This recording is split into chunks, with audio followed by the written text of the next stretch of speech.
हमारी Bangkok series का part 2 है। 19वीं सदी में जब यूरोपियन पावर्स ने एशिया और अफ्रीका को कॉलोनाइज करना शुरू किया, तो क्या आप जानते हैं कि उस वक्त सिर्फ एक कंट्री उनकी कॉलोनाइजेशन से बच पाई थी और वो थी थाईलैंड। इस दौर में थाईलैंड और जापान के बहुत अच्छे रिलेशन थे, जिस वजह से जापान ने कभी थाईलैंड पर हमला नहीं किया। हालांकि उस वक्त यूरोप और जापान एक दूसरे से इंतहाई सख्त नफरत करते थे। तो थाईलैंड दुनिया की वाहिद कंट्री जिसको कभी कॉलोनाइज नहीं किया गया। आज हम इस थाईलैंड के बारे में जानेंगे और यहां पर हम ये भी जानेंगे कि अगर आप कभी थाईलैंड आए तो आपको कौन सी जो जगह हैं जिनको लाजमी विजिट करना चाहिए। मैं हूं शान हैदर। ये थाईलैंड सीरीज की हमारी दूसरी मतलब थाईलैंड की हमारी ये सीरीज है।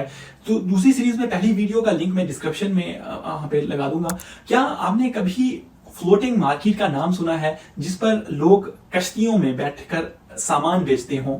ऐसी ही एक बैंकॉक थाईलैंड के शहर कैपिटल बैंकॉक के कैपिटल में है, साउथ वेस्ट में 90 किलोमीटर के फासले पर वाक़ है। अगर आपको ये सुनकर हैरानी हो रही है तो थाईलैंड में आपको मतलब हैरान करने के लिए ऐसी एक और मार्केट भी है जिसे रेलवे मार्केट कहते हैं। ये मार्केट रेलवे के ट्रैक पर लगाई जाती है और जब ट्रेन के आने का टाइम होता है तो पूरी की पूरी मार्केट वहां से हटा ली जाती है। ट्रेन गुजर जाने के बाद वहां पर दोबारा मार्केट सेटअप कर ली जाती है। और ऐसी एक मार्केट थाईलैंड के साथ वाला जो उसका बॉर्डरिंग नेबरिंग कंट्री है वियतनाम में भी लगाई जाती है। अगर आप कभी बैंकॉक आए तो आपको ये यहाँ पर तंग गलियां भी मिलेंगी। इस वजह से यहाँ स्कूटी और रिक्शाज काफी ज्यादा पॉपुलर हैं। ये लोग रिक्शा को टुक टुक कहते हैं।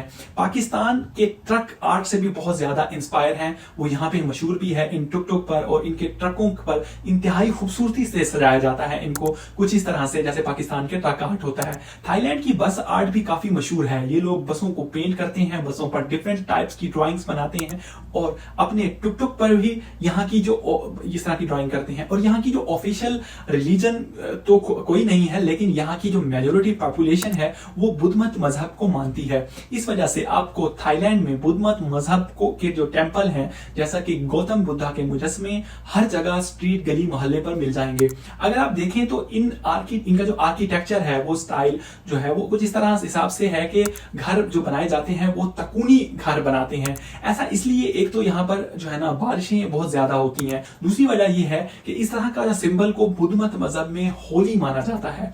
इस वजह से भी ये हो सकता है। अब आसान अल्फाज में अगर मैं कहूं तो यहाँ का जो बैंकॉक का जो आर्किटेक्चर नेचर है वो रिलीजन और कल्चर का मिक्सचर है।